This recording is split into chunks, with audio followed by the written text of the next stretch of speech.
Lots of interesting things could be coming from multiple different sides of the bloodline, so we'll see what's developing there. We'll also check out what's going on with John Cena, The Rock, and more.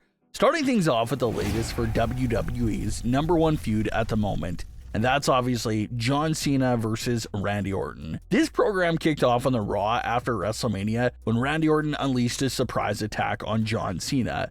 That was followed up a few days later by John Cena and Randy Orton exchanging some words in the ring.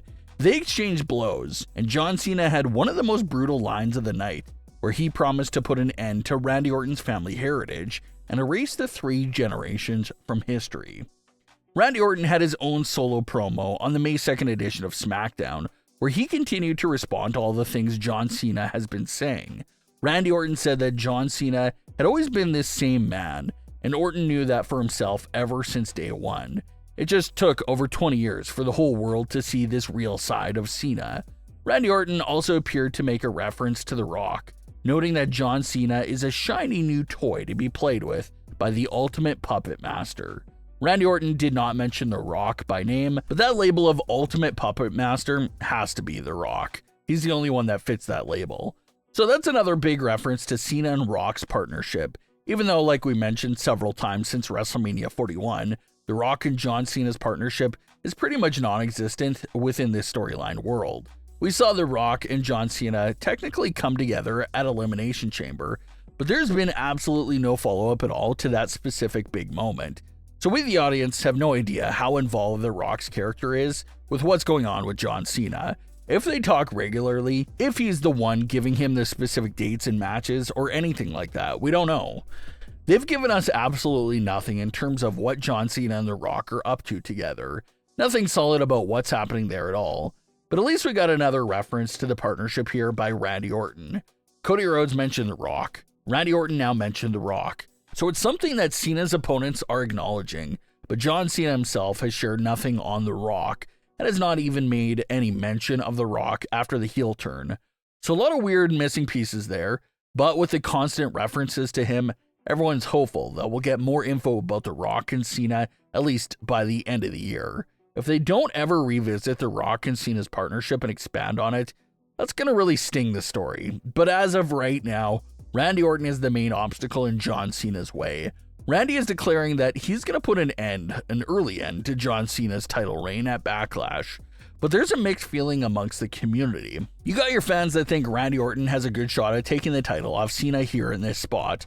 But you also have your fans that believe that this would be a horrific 17th world title reign for John Cena if he drops the title after just a few weeks. So the majority of fans feel like John Cena has to retain his WWE title here against Randy Orton. But the next big question is, how does John Cena retain it? Obviously, this is not the babyface version of John Cena. He's not going to cleanly pick up an ordinary pinfall victory over Randy Orton. This is a heel John Cena that has no shame and will pull out whatever is needed to win. So knowing that characteristic change about him, we can surely expect some type of shenanigans to come into play here. Will it be an outside interference? Will it be John Cena pulling off something dirty to win? It's unlikely that we'll see Travis Scott or The Rock at Backlash, so those two outside interference names are off the board. So if it's going to be an outside interference, it'll most likely be someone else. But the dirty moves by John Cena to win the match seems very likely. We've seen heel Cena in one match so far, and he absolutely lost his mind in cheating in so many different ways in that match. So expect that trend to continue here for sure, and it's likely what's going to get John Cena past Randy Orton. John Cena will certainly have some sort of surprise hidden up his sleeve that's going to help him survive.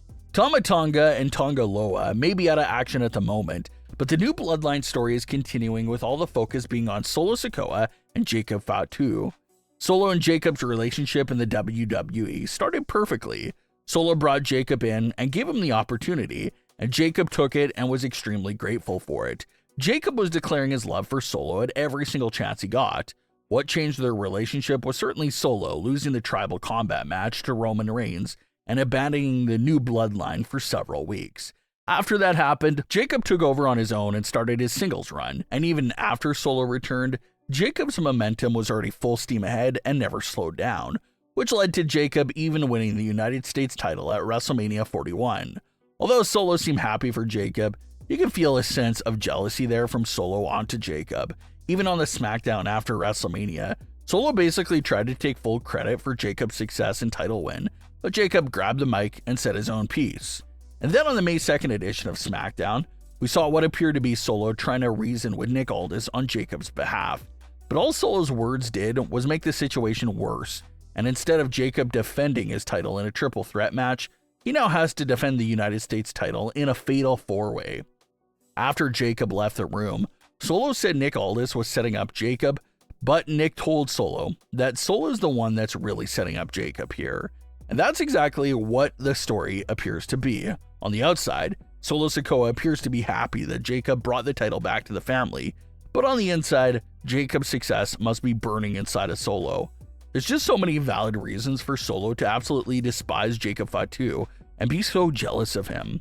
Let's speak of titles. Ever since making his WWE debut in 2024, Jacob has held the tag team titles and the United States title. How many titles has Solo Sikoa won in that same time span?